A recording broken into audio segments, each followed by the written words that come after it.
ಮಾಡಬೇಕು.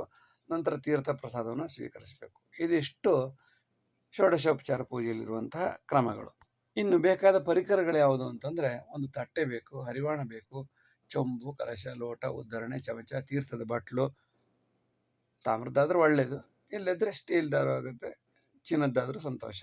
ಗಂಧ, ಅಕ್ಷತೆ, ಚಿಕ್ಕ ತಟ್ಟೆ ಅಥವಾ ಪ್ಲೇಟು. ಆಚಮನ ನೀರು ಹಾಕಿಕೊಳ್ಳಲು ಕೈ ತೊಳೆಯೋ ಚಿಕ್ಕ ಪಾತ್ರೆ ಬೇಕು, ಬೌಲ್ ಬೇಕು.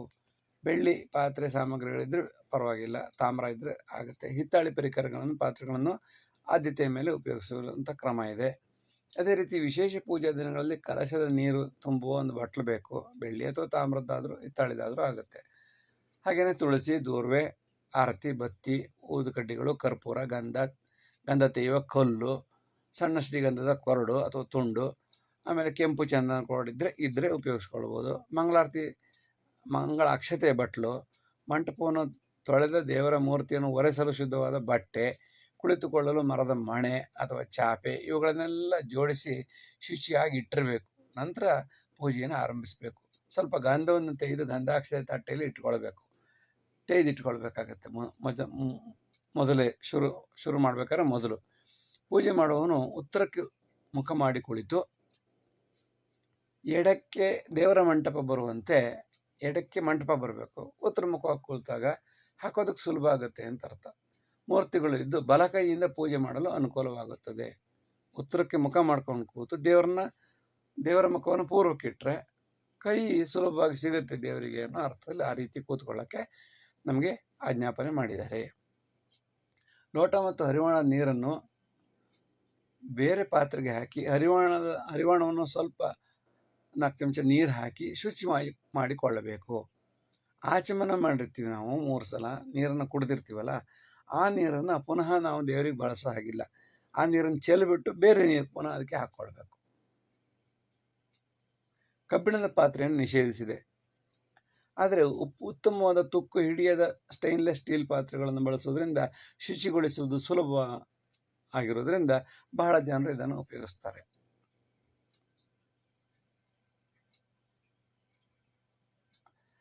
ನೋಡಿ, ಈ ಚಿತ್ರದಲ್ಲಿ ನೋಡಿ 4 ದೀಪ ಇದೆ. ನೀವು ಎಷ್ಟು ಬೇಕಾದ್ರೂ ದೀಪ ಇಟ್ಕೊಳ್ಬೋದು. ದೀಪ, ಬತ್ತಿ ಎಲ್ಲ ಹಾಕಿ ಇಟ್ಕೊಳ್ಬೇಕು ಪೂಜೆ ಶುರು ಮಾಡ್ಬೇಕಾದ್ರೆ ಮೊದಲು. ಆಮೇಲೆ ಗಂಟೆ ಇರಬೇಕು. ಆಮೇಲೆ ಹಣ್ಣು ಹಂಪಲುಗಳು ಇಟ್ಟಿರಬೇಕು. ಆಮೇಲೆ ರಂಗೋಲಿ ಎಳೆದಿರಬೇಕು. ಒಂದು ಮಣೆ ಮೇಲೆ ದೇವರನ್ನ ಕೂರಿಸ್ಬೇಕು.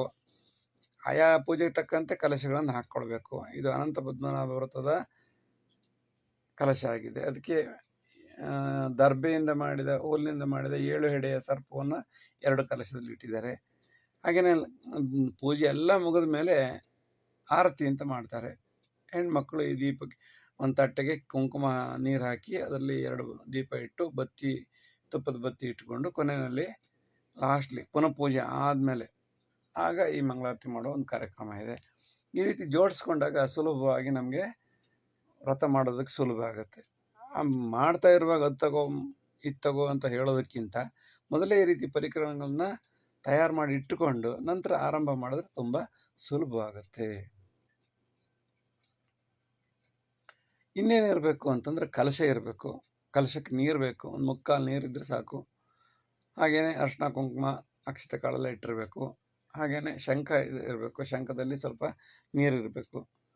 ಹಾಗೆಯೇ ಮಂಟಪ ಇರಬೇಕು. ಹಾಗೆಯೇ ಒಂದು ಪೀಠ ಇರಬೇಕು.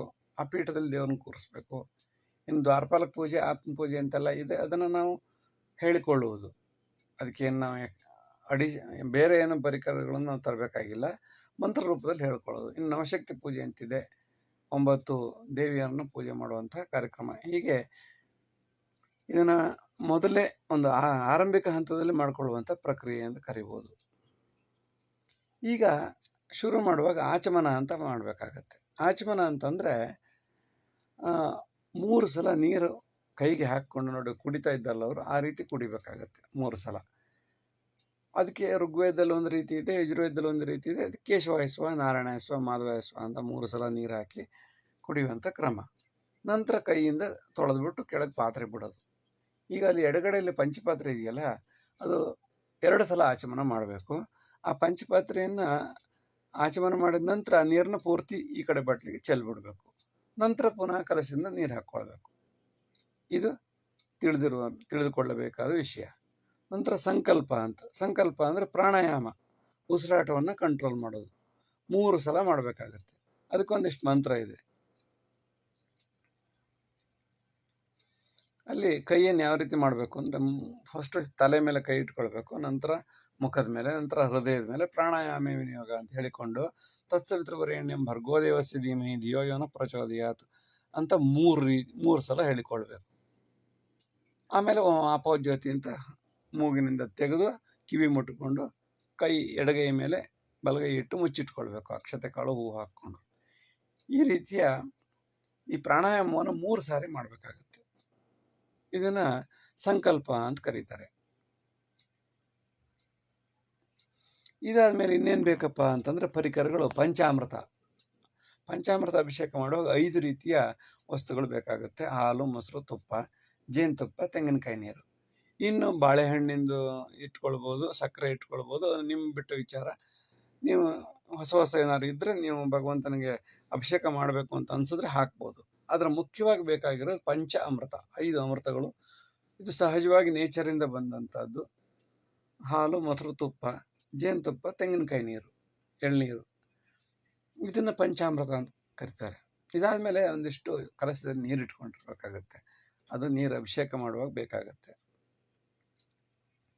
ಅಭಿಷೇಕ ಎಲ್ಲ ಮುಗಿದ ಮೇಲೆ, ಎಲ್ಲ ಒರೆಸಿ ಆದಮೇಲೆ ಗೆಜ್ಜೆ ವಸ್ತ್ರ ಬೇಕು, ಆಭರಣಗಳಿದ್ದರೆ ಆಭರಣಗಳು ಬೇಕು, ಜನಿವಾರ ಬೇಕು, ಗಂಧ ಬೇಕು, ಪುಷ್ಪಗಳು ಬೇಕು, ದೂರ್ವೆ ಅಥವಾ ಪತ್ರಗಳಿದ್ದರೆ ಪತ್ರಗಳು ಬೇಕು, ಅಕ್ಷತೆ ಬೇಕು, ಕುಂಕುಮ ಅರಿಶಿನ ಬೇಕು. ಇದನ್ನೆಲ್ಲ ಪೂಜೆ ಮಾಡಬೇಕಾಗತ್ತೆ. ಇದಾದಮೇಲೆ ನೆಕ್ಸ್ಟು ಧೂಪ ಬೇಕಾಗತ್ತೆ. ಧೂಪಕ್ಕೆ ಇಡುವಂಥ ಬಟ್ಲು ಬೇಕಾಗತ್ತೆ. ಆಮೇಲೆ ಮಂಗಳಾರತಿ ಬೇಕಾಗತ್ತೆ, ದೀಪ. ನಂತರ ಮಂಗಳಾರತಿ ಮಾಡ್ತಾ ಇದ್ದಾರಲ್ಲ, ಆ ರೀತಿ ಮಂಗಳಾರತಿ ಹೇಗೆ ಮಾಡಬೇಕು? ಫಸ್ಟು ನಮ್ಮ ಎಡದಿಂದ ನಮ್ಮ ಬಲಕ್ಕೆ ಬರಬೇಕು, ಎಡದಿಂದ ಬಲಕ್ಕೆ ಬರಬೇಕು. ಅವ್ರು ಎಡಗಡೆ ಇದ್ದಾರೆ ಅಂತ ಎಡಕ್ಕೆ ಮೊದಲು ಮಾಡೋದಲ್ಲ. ಫಸ್ಟು ದೇವರ ಬಲಗೈ ಹತ್ರ ಹೋಗ್ಬೇಕು. ಅಂದರೆ ನಮ್ಮ ಎಡಗೈ ದೇವರ ಬಲಗೈಯಿಂದ ಮೊದಲು ಎತ್ಕೊಂಡು, ನಂತರ ಪಾದಕ್ಕೆ 3 ಬಾರಿ, ಎದೆ ಭಾಗಕ್ಕೆ 3 ಬಾರಿ, ಶಿರಭಾಗಕ್ಕೆ 3 ಬಾರಿ, ಆಮೇಲೆ ಇಡೀ ದೇಹಕ್ಕೆ 3 ಬಾರಿ. ಈ ರೀತಿ ಮಂಗಳಾರತಿಯನ್ನು ಮಾಡಬೇಕಾಗತ್ತೆ. ಅದು ಕ್ರಮ. ಹಣ್ಣು ಹಂಪಲು ನಿಮ್ಗೆ ಏನೇನು ಬೇಕು ಅದನ್ನೆಲ್ಲ ಜೋಡಿಸ್ಕೊಳ್ಬೋದು. ಇನ್ನು ಪಾಯಸ, ಅನ್ನ, ಪರಮಾನ್ನ ಇದ್ದರೆ ಅದನ್ನು ಕೂಡ ನೈವೇದ್ಯ ಮಾಡ್ಬೋದು. ಜೊತೆಗೆ ಕೊನೆಯಲ್ಲಿ ಮಾತ್ರ ವೀಳ್ಯದೆಲೆ, ಅಡಿಕೆ, ಆಮೇಲೆ ತೆಂಗಿನಕಾಯಿ ಇದನ್ನು ಇಟ್ಟು ಫಲ ಸಮರ್ಪಣೆ, ತೆಂಗಿನಕಾಯಿ ನೈವೇದ್ಯ ಮಾಡಬೇಕಾಗತ್ತೆ. ಆಮೇಲೆ ದಕ್ಷಿಣೆ ಕಾಯಿನ್ಗಳು 2 ಕಾಯಿನ್ ಇಡಬೇಕಾಗತ್ತೆ ವೀಳ್ಯದೆಲೆ ಮೇಲೆ. ಅದಕ್ಕೊಂದು ತೊಟ್ಟು ನೀರು ಬಿಡಬೇಕಾಗತ್ತೆ.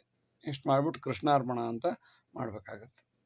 ಇಷ್ಟು ಮಾಡಿದಾಗ ನಮಗೆ ಪರಿಕರಗಳೆಲ್ಲ ಸುಲಭವಾಗಿ ಕೈ ಸಿಗೋ ಹಾಗಿದ್ದರೆ ಯಾರನ್ನೂ ಕಾಯುವಷ್ಟಿರಲ್ಲ.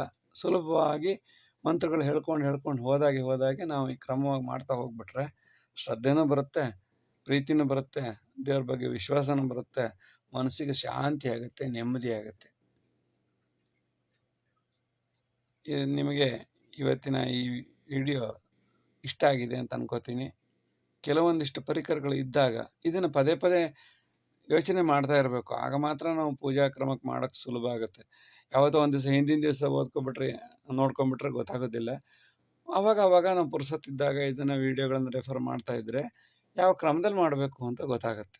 ಆಗ ಮಾಡುವ ಕ್ರಮ ಸುಲಭ ಆಗುತ್ತೆ, ಕಾಠಿಣ್ಯತೆ ಇರಲ್ಲ.